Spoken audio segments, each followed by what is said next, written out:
In this video, we'll show you a quick way for Office 365 to open a file in the desktop environment. How to manually choose an environment in Microsoft 365. Sign into your Office account as you normally would. Select the file you want to open in Word, but don't double-click it to open it.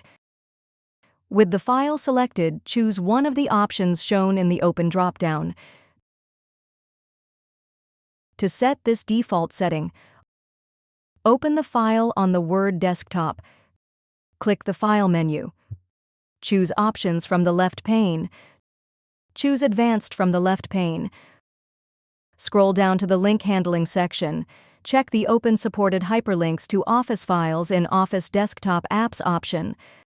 Click OK to return to the Word document.